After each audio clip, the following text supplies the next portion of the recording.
Assalamualaikum warahmatullahi wabarakatuh. Kami kembali hadir ke hadapan kawan inilah membawakan informasi hangat dan kontroversial. Kami telah merangkum 5 berita viral yang kami kemas dalam Inilah Berita.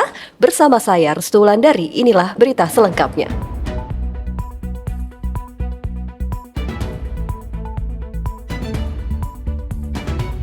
Informasi pertama mengenai debat Cawapres yang berlangsung di Balai Sidang Jakarta Convention Center Senayan, Jakarta Minggu malam. Tema debat keempat meliputi energi, sumber daya alam, pangan, pajak karbon, lingkungan hidup, agraria, dan masyarakat adat. Sama seperti debat Cawapres sebelumnya, Cawapres nomor urut 2 Gibran Raka Buming Raka menjadi sosok dengan banyak gimik dan kontroversial. Gibran bahkan melakukan pelanggaran seperti tidak berbicara dari podium dan kembali menggunakan istilah asing dan singkatan yang tidak umum. Seperti saat Gibran melontarkan pertanyaan kepada Cawapres nomor urut 1 Muhaimin Iskandar.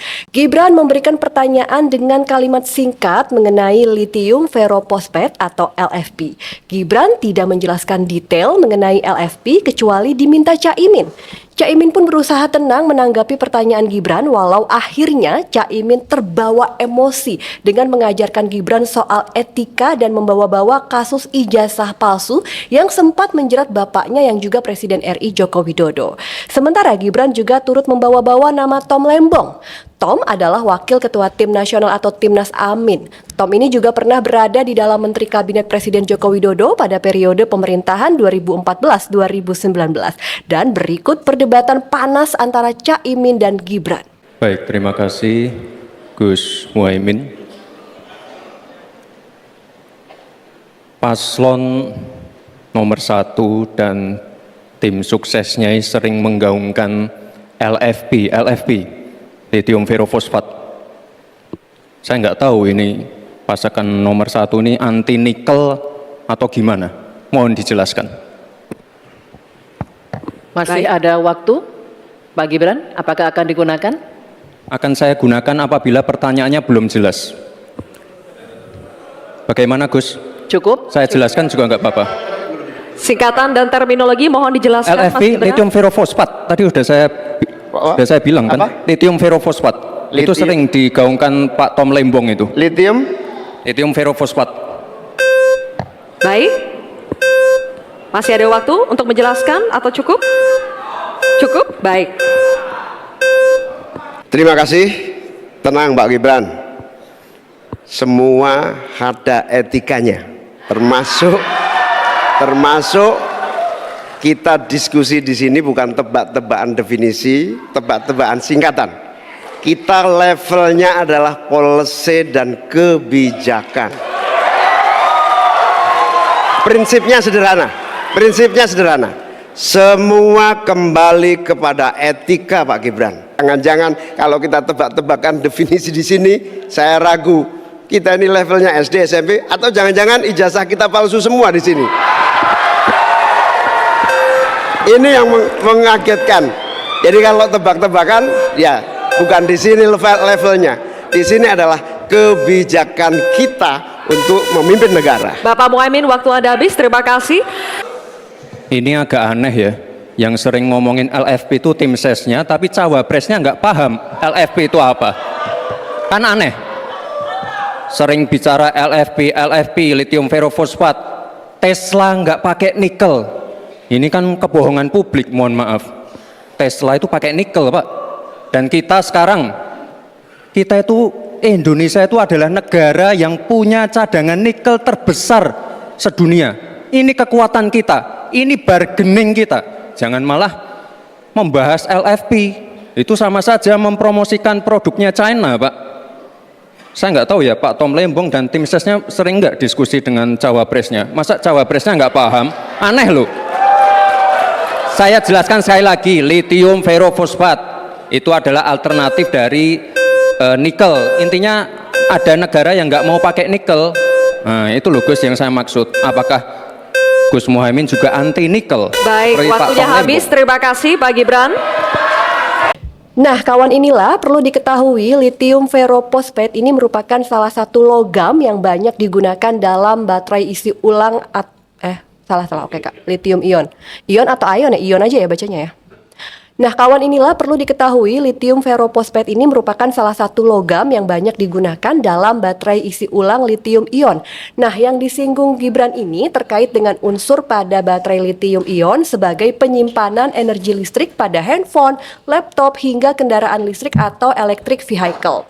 Dikutip dari PowerTech Senin 22 Januari 2024, teknologi LFP ini muncul pada tahun 1966 untuk menggantikan teknologi baterai lainnya karena keunggulan teknis dan tingkat keamanannya yang sangat tinggi. Penjelasan singkatnya sih kurang lebih begitu ya. Maaf nih jika saya kurang lengkap karena kan saya bukan Gibran Raka Buming Raka yang tahu banget soal LFP sepertinya ya. Tapi ya terkait LFP ini jujur mungkin ya pasti bagi orang awam ini istilah yang sangat asing ya atau jarang didengar. Jadi jika sekelas Muhaimin Iskandar saja mungkin tidak paham betul, ya bagaimana juga dengan masyarakat. Jadi memang gak ada salahnya sih dijelaskan nih Mas Gibran, biar penonton juga paham. Nah, buat Caimin juga nih, kalau kata netizen katanya Caimin harus banyak belajar begitu ya. Masa kejadian SGEI Part 2 terulang lagi sih? Kita lanjut ke berita kedua, ini masih terkait debat Cawapres. Selain Cawapres nomor urut 1 Muhaimin Iskandar, Cawapres nomor urut 3 Mahfud MD juga dibuat sedikit sewot oleh Cawapres nomor urut 2 Gibran Raka Buming. Mahfud saat memulai mengajukan pertanyaan kepada Gibran mengenai impor pangan langsung membuka dengan kalimat tidak akan mengajukan pertanyaan receh dan menjebak. Gibran pun langsung merespon Mahfud MD dengan mengatakan Menko Polhukam itu mengambek karena beberapa kali tidak dapat menjawab pertanyaannya. Sementara Mahfud MD balik membalas nih jawaban Gibran dengan tegas mengatakan jawaban Gibran tidak sesuai dengan pertanyaannya. Berikut perdebatan Mahfud dan Gibran Raka Buming Raka. Bicara silakan. Mas Gibran, saya menghormati Anda sebagai calon wakil presiden sehingga saya tidak akan bicara secara menjebak dan receh-receh. Saudara, pada tanggal 17 Februari 2019 dalam sebuah debat calon presiden itu Pak Prabowo mengatakan bahwa Pak Jokowi itu menyampaikan tidak akan mengimpor komoditas-komoditas pangan jika nanti terpilih presiden. Ternyata kata Pak Prabowo nih, 4 tahun memimpin Pak Jokowi masih mengimpor dan itu merugikan banyak petani. Nanti dicek ya bahwa itu pertanyaan Pak Prabowo ke Pak Jokowi saat itu. Pak Jokowi bilang tidak akan ngimpor. Tapi sampai sekarang kita masih mengimpor banyak. Masih mengimpor banyak. Malah semakin banyak mafianya impor mengimpor bahan pangan itu. Nah itulah sebabnya apa usul Anda untuk menyelesaikan masalah 5 tahun lalu ini? Ya, Baik. Sepertinya Prof. Mahfud agak ngambek ya, soalnya saya sudah 2 kali memberikan pertanyaan yang sulit. Carbon capture, greenflation, selalu dikomenin pertanyaan receh. Ya kalau receh ya dijawab Pak, gitu loh, segampang itu. Oke, masalah pangan, masalah impor. 2019 sampai 2022 kita sebenarnya sudah swasembada beras. 2023 ada impor karena El Nino Pak. Dan ini terjadi di sebagian besar di belahan dunia Pak. Kuncinya sekarang adalah bagaimana kita bisa bekerja sama melakukan ekstensifikasi, intensifikasi lahan di tingkat desa sampai tingkat nasional secara efektif. pertanyaan saya bukan itu. Pertanyaannya itu, dulu Pak Prabowo bertanya, katanya Pak Jokowi tidak mau ngimpor beras. Lalu sekarang faktanya per hari ini, catatan data ini harus dibaca ini. Impor kedelai 2 juta ton, susu 280 juta ton, gula pasir 4,1 juta ton, beras 2,8 ton, daging sapi 160 juta ton. Ini hasilnya seberapa dari hasil debat dulu yang tanggal 17 Juli itu. Perkembangannya seberapa? Semakin banyak nih angkanya. Semakin banyak impornya, semakin terdiversifikasi juga, diversifikasi juga impornya dari data ini. Gemes ya nonton debat kemarin malam. Kalau nggak ngambek kayaknya nggak afdol deh debatnya. Setelah di debat sebelumnya Prabowo yang sempat dikecewakan lantaran kinerjanya diberi penilaian rendah oleh Anies Baswedan, sekarang giliran Prof Mahfud yang ngambek karena tidak mau menjawab pertanyaan Gibran. Berarti next nih di debat selanjutnya nggak boleh lagi nih ya ada pertanyaan receh. Pertanyaannya harus berbobot supaya para kandidat nggak ada yang ngeles nggak mau jawab pertanyaannya. Setuju nggak kawan inilah? Kita ke berita ketiga, perdebatan seru antara cawapres membuat suasana debat sangat hidup. Tetapi ada satu sesi tanya jawab yang menjadi viral, yaitu adegan ketika Gibran mencari-cari jawaban Mahfud MD yang menurut Gibran tidak sesuai dengan pertanyaannya. Menurut Gibran, ia menanyakan green inflation atau inflasi hijau, tapi Mahfud MD menjelaskan tentang ekonomi hijau. Sebaliknya, Mahfud membalas Gibran dengan mengatakan penjelasan Gibran soal inflasi hijau salah besar. Dan berikut petikan perdebatan Gibran dan Mahfud MD. Bagaimana cara mengatasi greenflation? Terima kasih. Masih ada waktu, Bapak Gibran. Aturan istilah-istilah. Kami sampaikan kembali terminologi atau singkatan, mohon untuk dijelaskan. Enggak, tunggu. Silakan dilanjutkan. Masih ada waktu. Ini tadi tidak saya jelaskan karena kan beliau kan seorang profesor. Sesuai dengan Oke, aturan. greenflation adalah inflasi hijau. Sesimpel itu.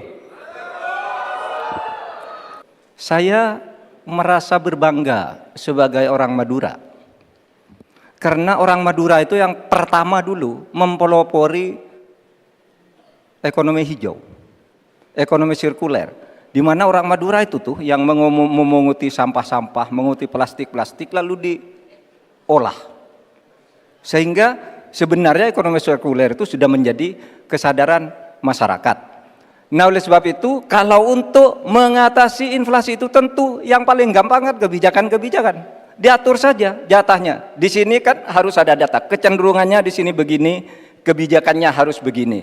Kecenderungannya di sini begini, kebijakannya harus begini. Nah, itulah yang kita pahami tentang ekonomi hijau, ya, inflasi hijau dan sebagainya dan sebagainya. Nah, saudara, banyak hal yang harus kita lakukan. Karena misalnya ya, ukuran kemajuan ekonomi kita selalu diukur dari sekitar 5 hal. Misalnya pertumbuhan, kemiskinan, ketimpangan, dan 2 lainnya. Tetapi ada satu yang harus ditambahkan, yaitu emisi. Baik Pak Mahfud, waktu Anda habis. Terima kasih.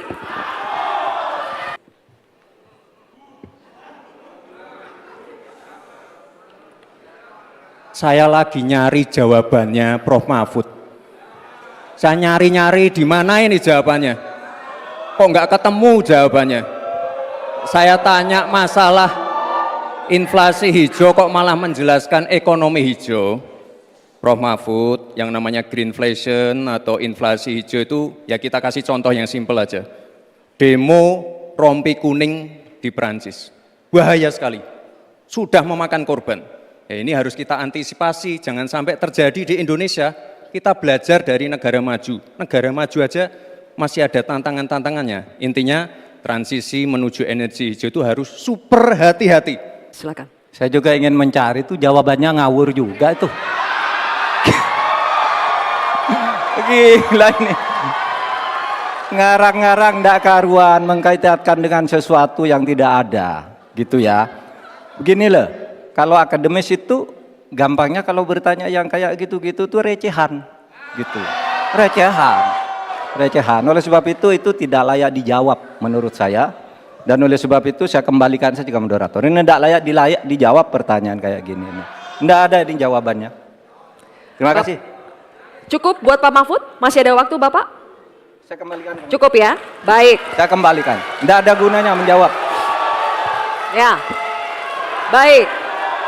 Bapak Ibu, demikianlah tadi interaksi. Nah, sikap Gibran ini direspon netizen dan menuding Gibran tidak beradab dan sombong seperti ditulis oleh akun Instagram Bakolinting 2022 yang menulis tidak beradab dan tidak pula berilmu. Sedangkan akun Jayanti Castella berkomentar rasa diri besar karena anak presiden songong. Sementara akun Kusnul Masduki menulis betul Pak Mahfud nggak usah dilayanin, recehan. Sementara Gibran usai debat cawapres mengatakan tidak bermaksud menyerang cawapres lainnya, melainkan hanya bertukar pikiran. Dan berikut pernyataan Gibran Rakabuming.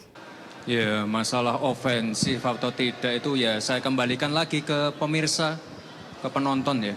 Terima kasih. Saya tadi hanya bertukar pikiran, menyampaikan visi misi, itu saja ya. Terima kasih. Baik, terima kasih Pak Prabowo dan juga Mas Gibran. Ya, bertukar pikiran betul, tapi tetap gaya sama mimik wajah Gibran saat debat ini nggak bisa bohong ya. Kesan sombong dan angkuh kayak memang sudah melekat saja gitu ya di Gibran. Tapi kalau dipikir-pikir kan emang begitu juga ya gaya dan karakter Gibran. Tapi ya sayang sekali ya, padahal di debat cawapres sebelumnya ia dipuji nih karena perform. Gak disangka Gibran yang sosoknya terlihat pendiam, susah senyum, bahkan irit bicara ya. Ternyata wow, saat tampil di debat cawapres pertama bahkan bisa dibilang jadi man of the match-nya lah ya. Nah, tapi kok yang kemarin malam itu mengecewakan ya, terlalu over dan kita kayaknya nontonnya jadi kayak banyak gimmick gitu gak sih berasanya? Gimana nih kalau menurut kawan inilah, tulis di kolom komentar ya. Kita ke berita keempat, founder Drone Emprit Ismail Fahmi mengungkapkan dalam debat Cawapres kedua Pilpres 2024, Cawapres nomor urut 2 Gibran Rakabuming Raka menerima jumlah mention terbanyak di media sosial. Namun, sentimen yang dominan terhadap Gibran di media sosial X adalah negatif. Dari total 142.469 mention, sentimen negatif untuk Gibran mencapai 60%. Sementara positifnya hanya 33% dan netral 7%. Ini menunjukkan adanya sentimen yang kurang menguntungkan atau permasalahan yang mungkin sedang dihadapi Gibran Rakabuming di media sosial selama jangka waktu yang ditentukan. Kata Ismail seperti dikutip dari cuitannya di X pada Senin 22 Januari 2024 dini hari tadi. Beberapa kata kunci yang berkontribusi pada sentimen negatif terhadap Gibran antara lain merendahkan, menghormati, gimmick, topik yang diulang-ulang, menjebak, kringeh, hingga savage. Di sisi lain, Cawapres nomor urut 01 Muhaimin Iskandar atau Caimin menjadi sorotan positif dengan 80% sentimen positif dari total 141.293 mention. Kata kunci yang terkait dengan Caimin adalah etika lingkungan dan videotron yang dibuatkan untuknya serta keputusannya untuk tidak jadi kerengas dengklok, tambah Ismail. Sementara untuk Cawapres nomor urut 03 Mahfud MD dari total 71.429 mention, ia mendapat sentimen positif sebesar 79%, negatif 12% dan netral 9%. Kata kunci dominan untuk Mahfud adalah tidak mau menjawab, akademisi, ignoring hingga profesor, kata Ismail. Selama debat, Caimin dan Mahfud MD menyentil Gibran yang menurut mereka sering melemparkan pernyataan yang tidak substansial dan menggunakan istilah sulit tanpa penjelasan yang cukup. Caimin menegaskan pentingnya etika dalam diskusi, sementara Mahfud MD menyebut pertanyaan Gibran sebagai receh dan tidak layak dijawab. Nah, kalau menurut kawan inilah gimana nih presentasinya? Silahkan tulis di kolom komentar ya. Kita ke berita kelima atau berita terakhir, tidak penting tetapi menggemaskan, tentunya khas inilah berita. Gibran Rakabuming Raka masih ya, ini tetap Gibran. Gibran Rakabuming Raka memberikan komentar menohok kepada Muhaimin Iskandar saat sesi tanya jawab dalam debat Cawapres Minggu malam. Ini bermula saat Caimin menanyakan strategi Gibran dalam melaksanakan pembangunan bioregional agar keadilan iklim, sosial, ekologi, antar generasi dapat terwujud.